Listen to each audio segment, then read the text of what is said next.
Okay, contrary to popular opinion, it takes more than 21 days to break a habit or form a habit. That long-held belief stemmed from a 1960s book written by a plastic surgeon, who knew, called Maxwell Maltz. And his book was called Psycho-Cybernetics. Anyone read it? Anyone? Me neither. In short, Maltz observed that it took about 21 days for patients to get used to their new faces after surgery. That's where that comes from. In a more recent study from University College London, researchers determined that the average time it takes for a new habit to stick is actually 66 days, though individual times varied from 18 to 254 days. I wonder if you have ever tried to kick a habit, or have you ever tried to take a new one on? And how long did it take? How long did it take to quit smoking, or to stop biting your nails, or to remember to drink 8 glasses of water a day? Did it take a few weeks, a month, a year? I'm sure over a lifetime, some habits would have been much harder to assume than others, just like some would be much harder to kick than others, especially if they weren't things that you grew up with. Maybe you've had to take a few tries at it. I wonder how long it would take to completely change your worldview and your personhood. And this is a helpful question as we consider the unimaginable change that was experienced by the Israelites when God brought them out of Egypt, out of slavery, out of 4 centuries of slavery. This would be more work than just taking on or kicking a habit. The old idiom, "it's just like riding a bike," would not apply here. Freedom would not be second nature. There would have been deep, deep generational trauma, loss of culture, language, and ritual, grief upon grief. For a more current example, take time to learn about the generational impacts of the residential school system in Canada. I've only recently learned about how it impacted my father's side of my family. Fascinating, and so very tragic. The people of God who followed Moses through the Red Sea into the wilderness knew only one thing. They only knew how to be enslaved. A disparate and despondent people, commanded to make bricks day and night for Pharaoh and his empire, to survive on measly rations and endure torture and beatings from taskmasters. That's all they knew. It's all they had ever been.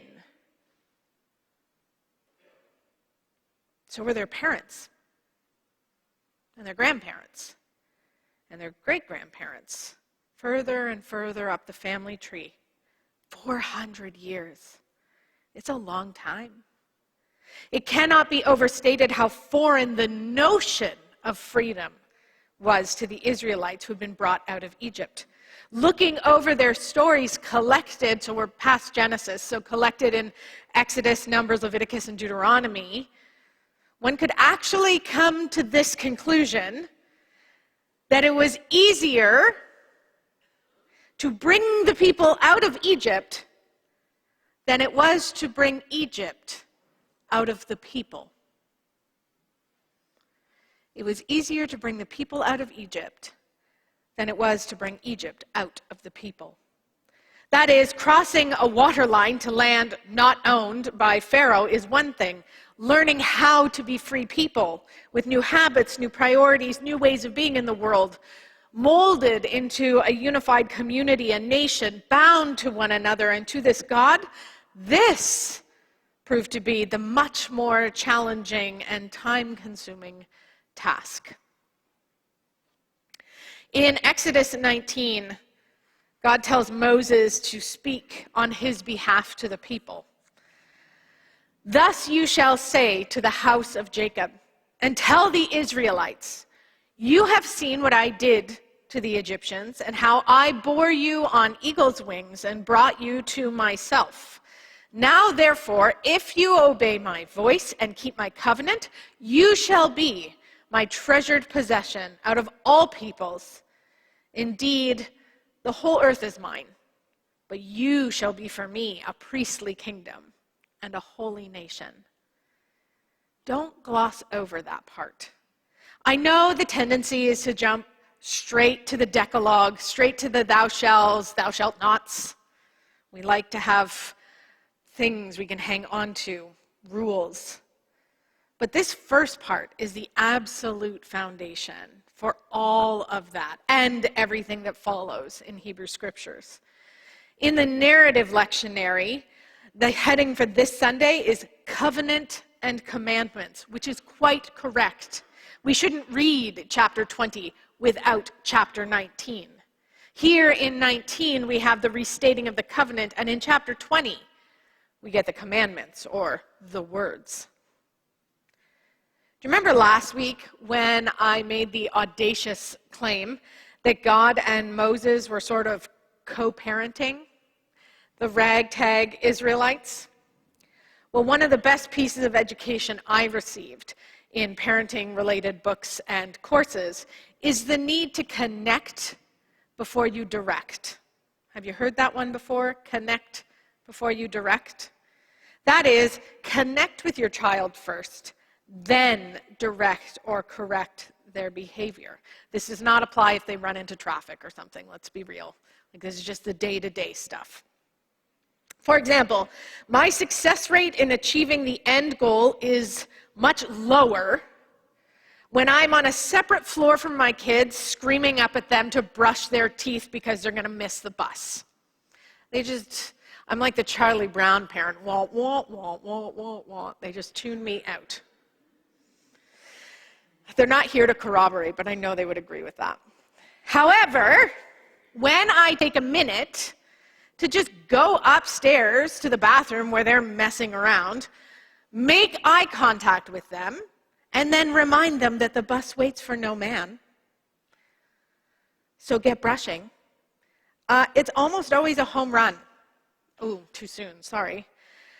The little bit of extra effort to connect with them always, almost always, garners the desired behavior. Similarly, in conflict resolution, the first thing to do is to listen and stay curious. Create open, safe space for individuals to share their heart and mind before entering into the challenging work of reconciliation. So God, the divine parent, I'm pretty sure knew all this before we did. If God was going to fashion this motley crew of newly freed slaves into a household, into a treasured possession, into a priestly kingdom, and a holy nation, then the first order of business wouldn't be to throw a bunch of rules in their face. It would be to connect with them. Do you see where I'm going with this? To prioritize relationship. You have seen what I did to the Egyptians and how I bore you on eagle's wings and brought you to myself. Now, therefore, if you obey my voice and keep my covenant, you shall be my treasured possession out of all the peoples. Indeed, the whole earth is mine, but you shall be for me a priestly nation, a kingdom, a holy nation. Connect before you direct.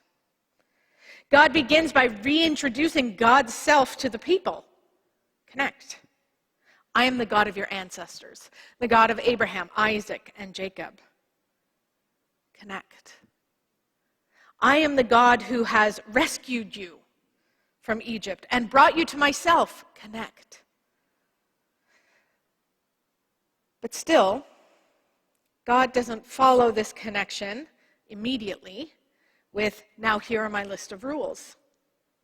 God says, if you obey or listen to my voice, depending on the translation, if you listen, if you obey my voice, it's a statement of relationship.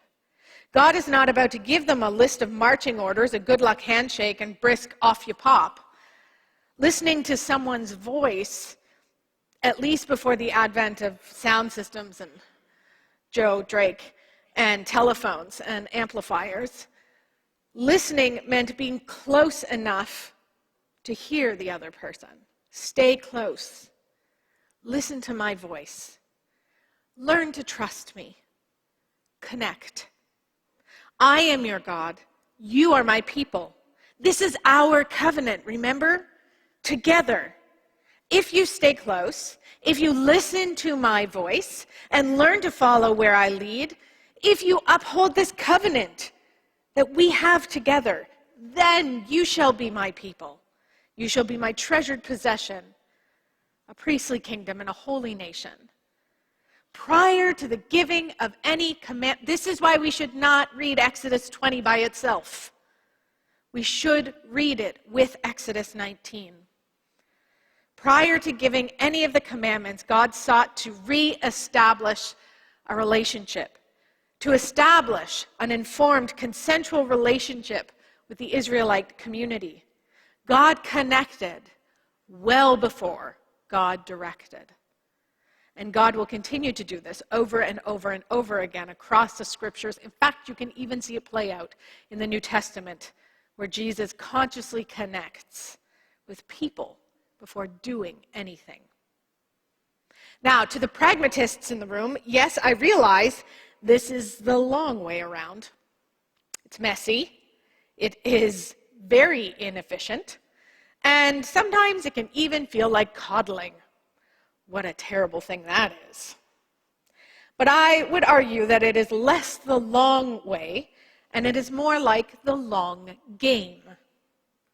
Listen, God wasn't out to make an army, right?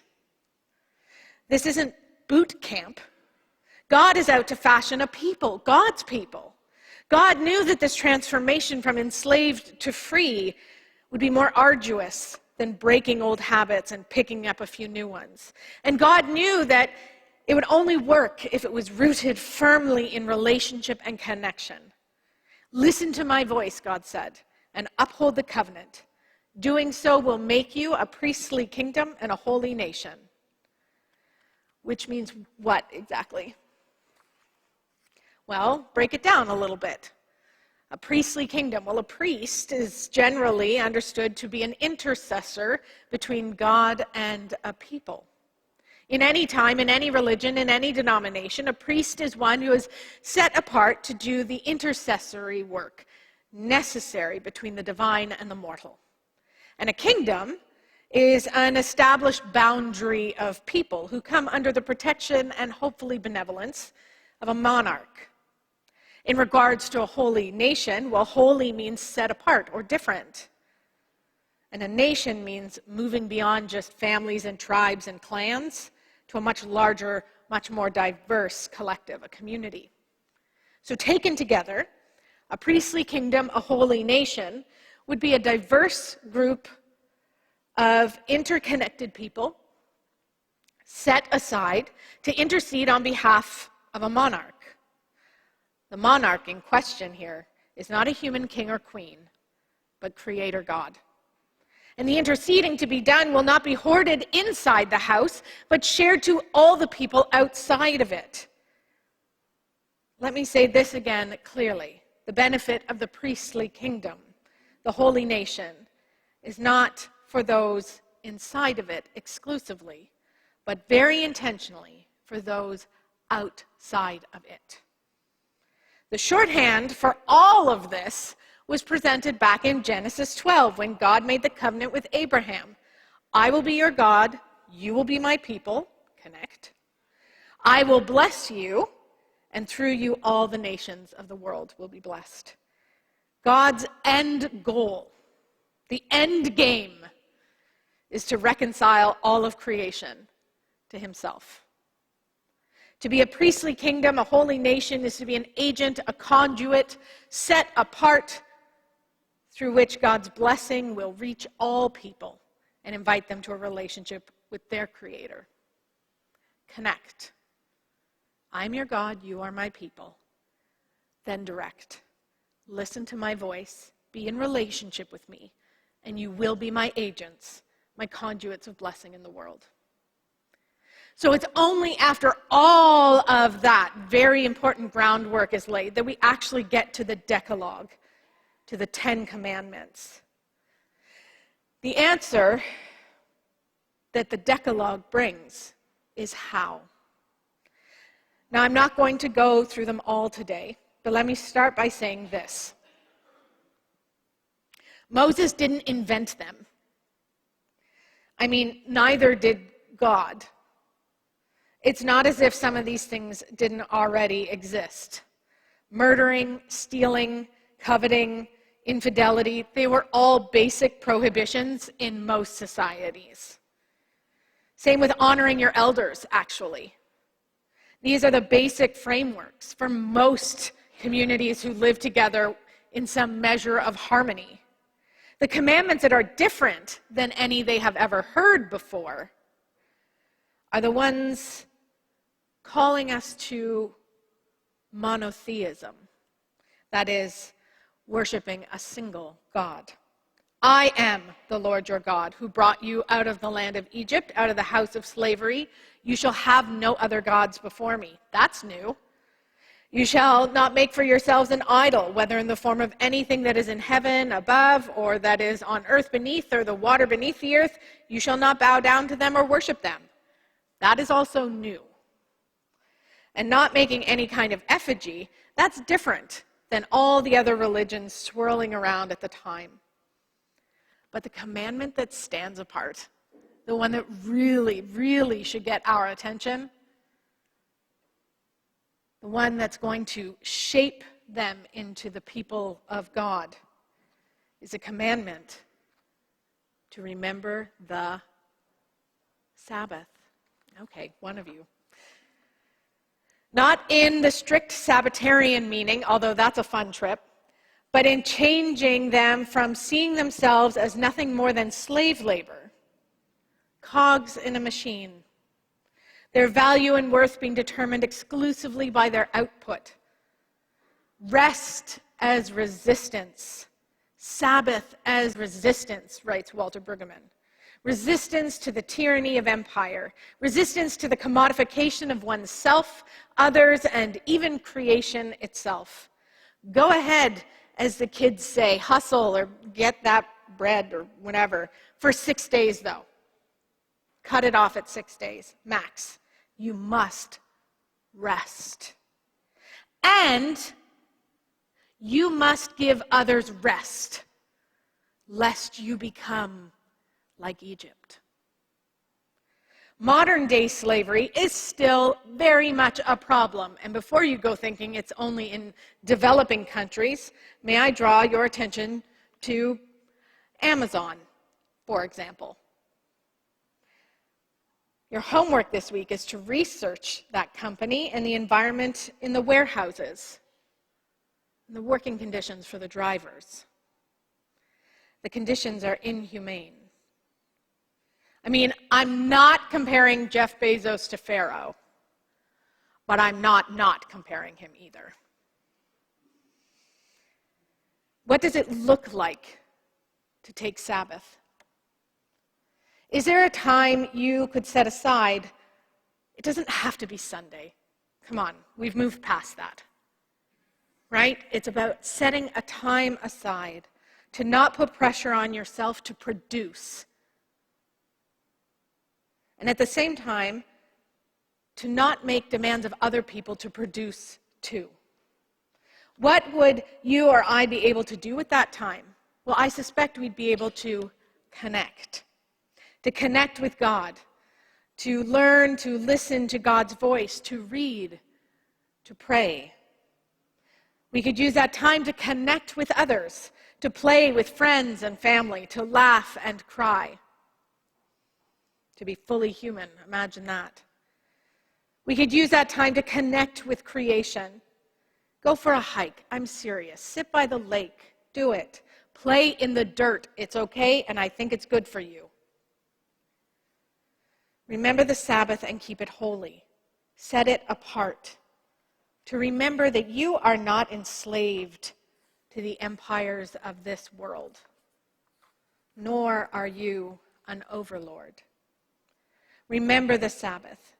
Maybe it's a habit that you and I need to pick up again. Just know that it might take more than 21 days. Because as easy as it was to bring the people out of Egypt, I think sometimes God is still trying to take the Egypt out of God's people. And that's a message for us today. To God be all the glory. Amen.